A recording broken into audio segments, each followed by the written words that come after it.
So I'm going to talk to you a little bit about how you'd start reading a green to try and get some ideas of the slopes.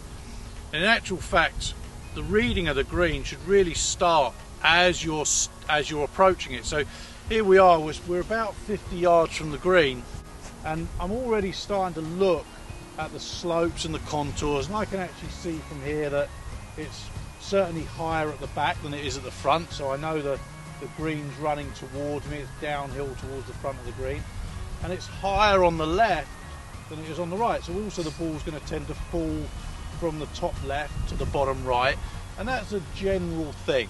Okay, so that may not apply to your putt because your putt may be on a much flatter area, but here we've got a very good idea about the general slope of the green. And as we walk towards it, so I'm really starting to see now some definition to this green.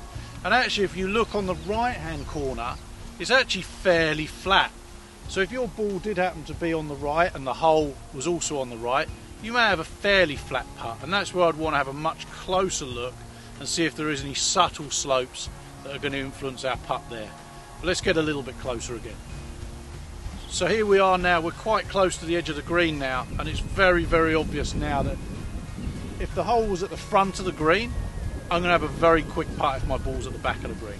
Same would be true if the ball was on the left and the hole was on the right as we look at it.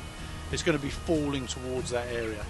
A really great way to try and visualise what's going on with the putting green is imagine what would happen if we soaked the green in water. We actually poured water all over it. Where would all of that water fall to? Where would it collect?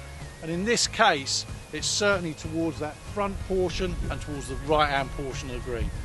So hopefully if you can use those techniques to help you visualise the slopes a little bit, that's really going to help you with your putting.